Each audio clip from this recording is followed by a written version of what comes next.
School. We've all been at this place at some point in our lives, whether we had a good or bad experience. It's where we go to receive a good and proper education so that we'll be ready for life once we graduate in the future. However, for today's video, I'll be discussing a specific school I attended during my elementary years. I wanted to share this because, unlike high school or college, this school has always been the best one in my opinion. So, let me start at the beginning. As far as I can remember, I started attending this school in my kindergarten years. But since I was still too young, I couldn't remember anything specific. All I know is that the school itself is massive. I mean, really massive. It wasn't until I was in first grade that I was able to fully roam the entire school grounds, since some areas were restricted to older students. It was then that I realized that this wasn't an ordinary school at all. It felt too prestigious. And it was confirmed when I asked my parents. I asked them why my school was so big and had these state-of-the-art facilities. It had 2 libraries, 3 computer rooms, 2 massive cafeterias, a freaking movie room, 2 gymnasiums, 2 football fields, and a swimming pool. In my parents' words, the school was simply a prestigious one. One of the best schools in the city, they added. I couldn't believe that they were able to send me to this kind of school. But at that time, my innocent mind hadn't thought that the tuition to attend this school cost a fortune.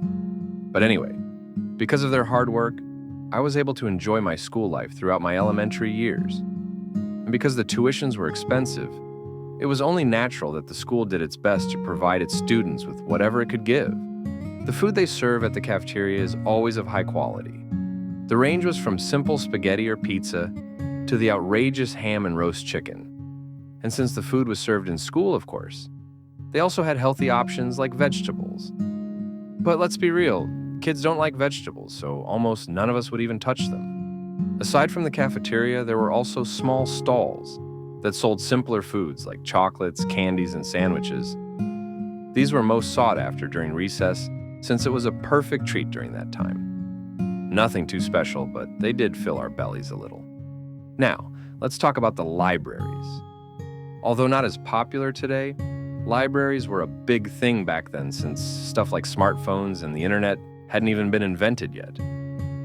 Yeah, I know, I'm that old, but whatever, shut up. For a kid, libraries were one places where we could learn new information aside from the television. I can't tell you the number of times I've spent my free time in there, reading one book after another. That place helped develop my imagination, which could be useful for my growth. Say what you want, but books were a big part of my childhood, and I'm sure most people my age will agree as well.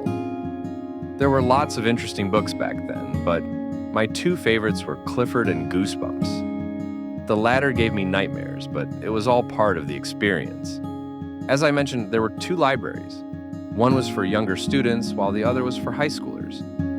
Their books were mostly for study purposes, and only students who wanted to study went there. I too went there when I was in the 6th grade since it had way more advanced books. The computer rooms were also something that each student was excited about. It was the only time when we could actually use a proper computer.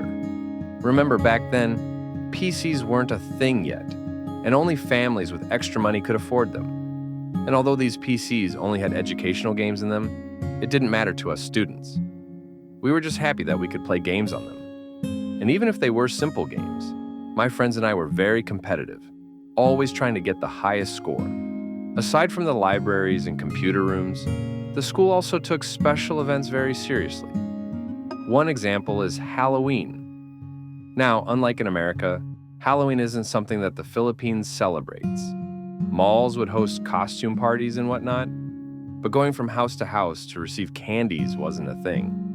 That's why during this event, the school would transform into one huge celebration. Everyone would wear their costumes and go to different classrooms where the teachers were giving out chocolate and candies. The cafeteria was also selling Halloween-themed cookies and drinks. And at the end of the day, everyone would gather in the football field to watch a scary movie using a movie projector. They also played a movie in the movie room that I mentioned earlier.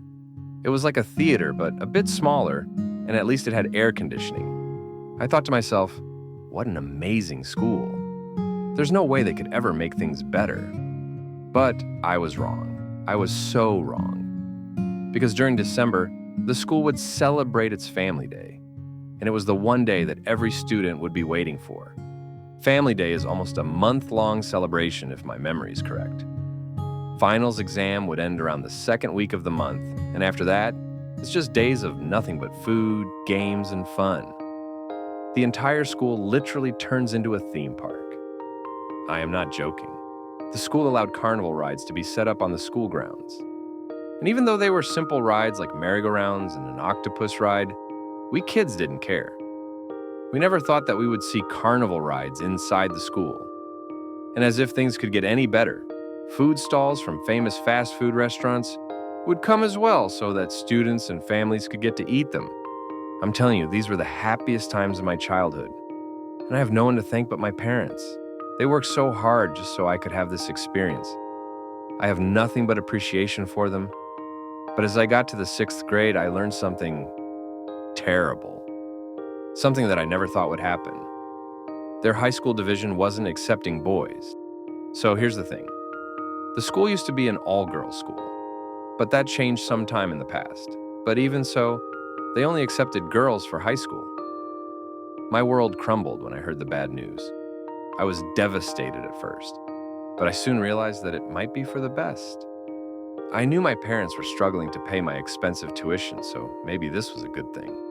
Even though I was leaving this amazing school, all things must come to an end.